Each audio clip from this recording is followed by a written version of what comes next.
مسافروں اور ریل گاڑی کا منتظر مردان ریلوے اسٹیشن کبھی یوں ویران نہ تھا۔ کچھ عرصہ قبل یہاں پر کافی رش ہوا کرتا تھا اور مسافروں کا چہل پہل ہوا کرتا تھا، لیکن پھر ہوا یوں کہ اس کے پلیٹ فارم ویران ہو گئے اور یہاں پر کوئی نہ آیا۔ انگریز دور میں قائم مردان ریلوے اسٹیشن چارسدہ اور درگئی کے لیے ایک جنکشن ریلوے اسٹیشن تھا۔ ریلوے اسٹیشن مردان سے درگئی تک ایک ریلوے ٹریک انگریز دور میں بچھائی گئی۔ درگئی ریلوے اسٹیشن جو شمالی طرف پاکستان کا سب سے آخری ریلوے اسٹیشن ہے، اسی روٹ پر واقع ہے۔ اس وقت میں مردان سے درگئی تک کی ریلوے ٹریک فوجی مقاصد حاصل کرنے کے لیے بنایا گیا تھا، جو زمانے کے ظلم و ستم کی وجہ سے اپنی اصل حالت تقریباً کھو چکا ہے۔ مردان ریلوے اسٹیشن سے ہی چارسدہ اور درگئی کے راستے الگ الگ ہو جاتے ہیں۔ نوشہرہ سے مردان اور مردان سے چارسدہ تک ایک ٹریک آلریڈی بچھی ہوئی ہے۔ اگر اسی ٹریک کو چارسدہ سے پشاور تک بڑھا دیا جائے تو ایک سرکولر ریلوے سسٹم کا وجود عمل میں آ سکتا ہے،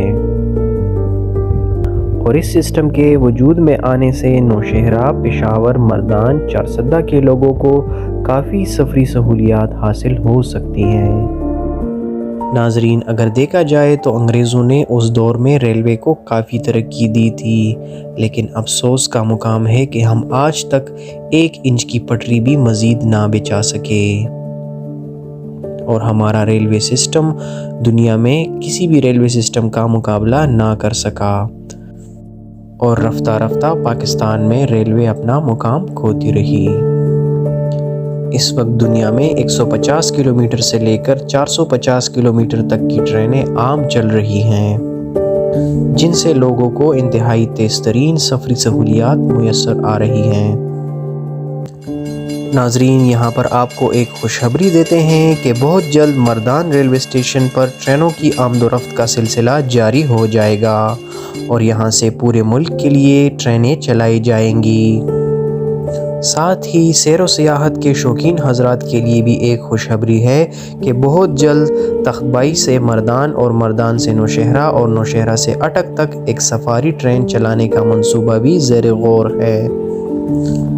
ٹریک پر صفائی ستھرائی اور مرمت کا کام شروع ہو چکا ہے، اور کافی جگہوں پر مرمت کا کام مکمل بھی ہو چکا ہے۔ نوشہرہ سے مردان تک ٹریک کی بحالی کا کام تقریباً مکمل ہو چکا ہے، اور حکومت نے تجاوزات کے خاتمے کا آپریشن بھی شروع کر دیا ہے۔ امید کرتے ہیں کہ بہت جلد مردان میں ٹرین کا آغاز ہو جائے گا، اور لوگوں کو آسان اور سستی سفری سہولیات میسر آ جائیں گی۔